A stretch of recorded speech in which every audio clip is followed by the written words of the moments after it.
बिस्मिल्लाहिर्रहमानिर्रहीम, अस्सलाम वालेकुम। आज मैं लेकर आई हूँ आपके लिए सर्दियों की एक और नई डिश। इसको सर्दियों का लाजवाब तोहफ़ा भी कह सकते हैं। तो फ़िश फ्राई की ये रेसिपी आपको ज़रूर पसंद आएगी और रेसिपी पसंद आए तो इसे लाजमी ट्राई कीजिएगा। अपना फ़ीडबैक देना मत भूलिएगा। तो चलते हैं रेसिपी की तरफ। मैं आपको बताती हूँ कि मैंने इसको कैसे बनाया है।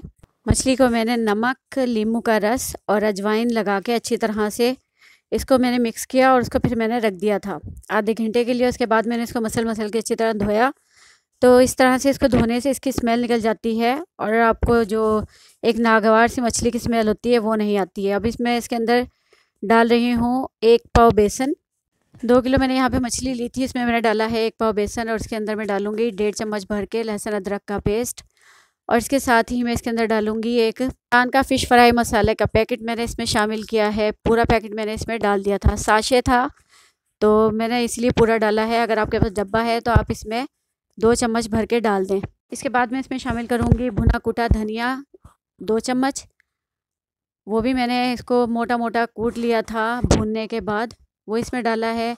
इसके बाद मैं इसके अंदर डालूँगी 2 नींबू का रस। 4 नींबू मैंने पहले इसमें मछली जिस वक्त मैंने धोई थी उस वक्त निचोड़े थे और इसके बाद 2 नींबू मैं इस वक्त शामिल करूँगी, 2 नींबू का रस। तो जब हम इसमें ये नींबू का रस डालेंगे तो इससे इसका फ्लेवर बहुत अच्छा आता है और बहुत मज़े की ये मछली का जायका लगता है। इसके बाद मैं इसके अंदर डालूँगी कसूरी मेथी का 1 चम्मच भर के, वो मैंने इसके अंदर मिलाया है। कसूरी मेथी से भी मछली का जो जायका है वो बहुत अच्छा और लाजवाब हो जाता है, तो आप इसको लाजमी डालिएगा। इसके बाद मैं सारे मसाले इसके अंदर मिक्स कर लूँगी। इस तरह से मैंने बग़ैर पानी के इनको अच्छी तरह से मछली के ऊपर मसलना है। मसल के सारे मसाले मैं मछली के ऊपर लगा दूँगी।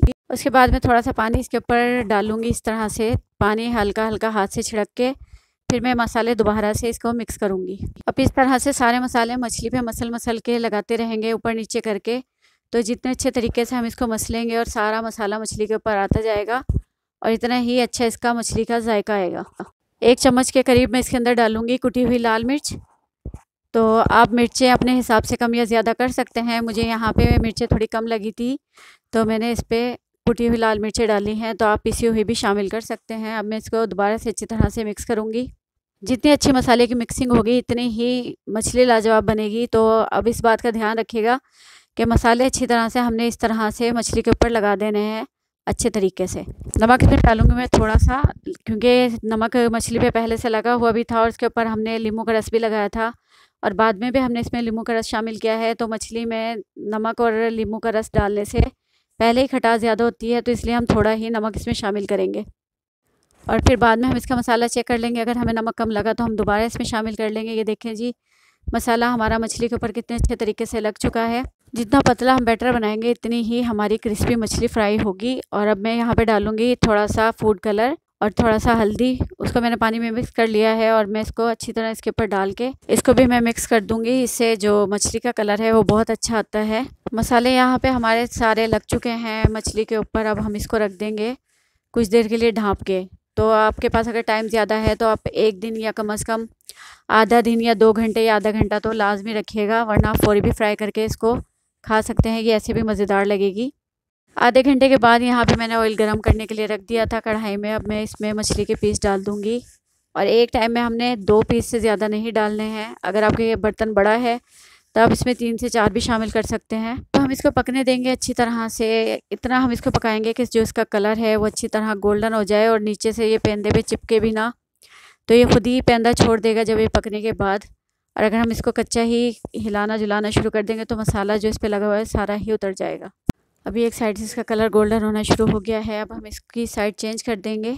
इस तरह से इसको हमने एहतियात के साथ इसको पलटना है और इसको दूसरी साइड से भी हम गोल्डन कलर आने तक पका लेंगे। मछली का दोनों तरफ से गोल्डन कलर आ गया है। अब मैं इसको निकाल लूँगी प्लेट में। इसको मैंने निकाल के रख देना है और अब दूसरी जो मछली है वो भी मैं फ्राई करने के लिए डाल दूँगी। इसको मैं एक बार फ्राई नहीं करूँगी। अभी मैं इसको पहले मैंने इसको निकाल दिया है। अब दूसरा मैं मछली का बेज इसमें शामिल करूँगी, वो डालूँगी इसके अंदर, उसको फ्राई करके निकालूँगी और उसके बाद मैं इसको दोबारा से फ्राई करूँगी। सारी फ़िश को हम इसी तरह से फ्राई कर लेंगे और उसको अलहदा से निकालते जाएंगे और फिर इसको मैं दोबारा से फ्राई करूँगी ताकि जो इसके अंदर का पानी है वो अच्छी तरह से खुश्क हो जाए। और फिर मैं आपको इसको खोल के दिखाऊंगी कि अच्छी तरह से पकने के बाद अंदर से कितनी ड्राई और कितनी अच्छे तरीके से ये फ्राई होती है।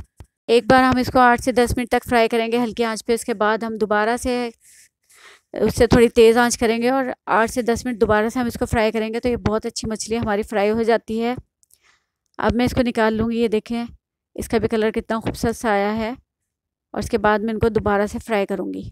दोबारा फ्राई करने से ये फ़ायदा होगा कि ये एक्स्ट्रा क्रिस्पी भी हो जाएंगे। ये देखिए मैं इसको दोबारा फ्राई करने के लिए डाल रही हूँ और जो इसके अंदर एक्स्ट्रा पानी होता है वो भी अच्छी तरह से ड्राई हो जाएगा।